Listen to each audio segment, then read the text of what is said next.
jasanezina handik iristen zaigun odolezko eta sufrimenduzko irudi bakar bat gehiago.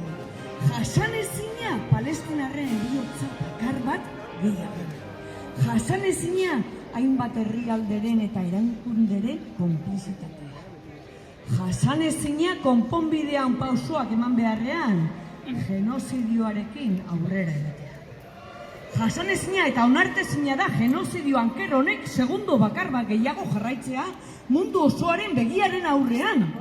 Begi guztia Palestinan ditugu eta hemendik, Tafailatik, Euskal Herritik mundu osoan bidegabekeria eta izugarrikeria honen aurka ari den aldarriarekin bat egiten da. Palestinako herriaren eskubide legitimoekin bat eginez, hemen bildu garen Euskal Herritarrok ere adierazten dugu ez dugula onartuko Palestinako herriaren errekonozimendua eta Israelen okupazioaren amaiera ez den beste soluziorik. Eta irmo adierazten dugu, behar den guztietan jarraituko dugula salatzen Israelen bihotz gabeko gerra politika sionista, genozida eta berarekin bat egiten duen ororen konplizitatea. Palestinaren borroka, justizia unibertsalaren aldeko borroka da. Genozidio ororen aurkako borroka da. Giza eskubideen eta herrien eskubideen aldeko borroka da. Gutako bakoitzaren eta gure seme-alaben etorkizuneko munduaren borroka da. Euskal Herritar guztiei dei egiten diegu mobilizazioi adi egoteko. Ez kentzeko begirada Palestinatik, jarraitzeko hemendik salatzen eta konponbidearen aldeko bidea zabaltzen. Palestina, zurekin gaude, ez zaitugu inoiz bakarrik utziko. Gora Palestina askatuta!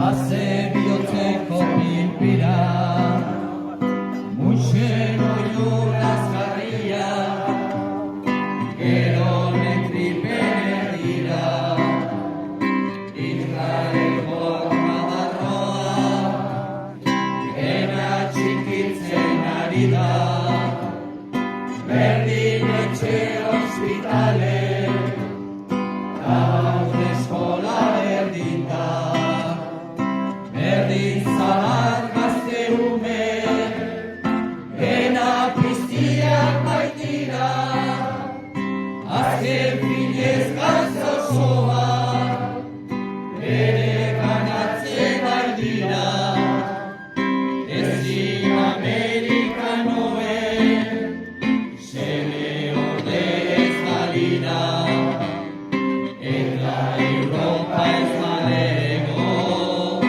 beste aldean begira.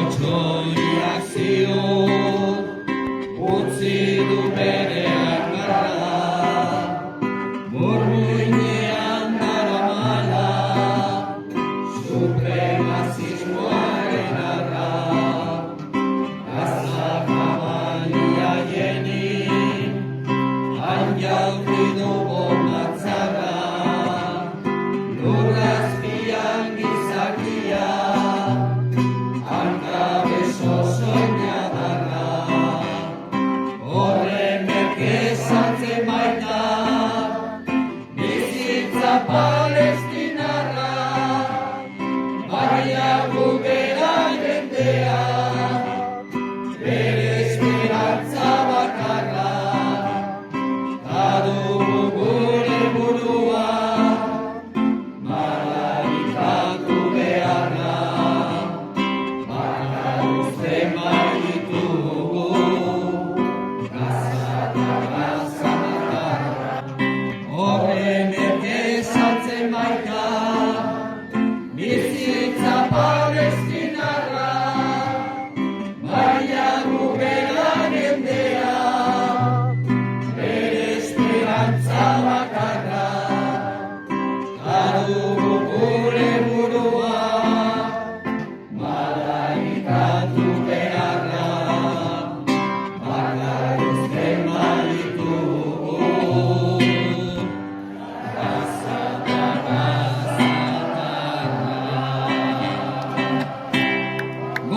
askea gora Gaza eta Palestina librea!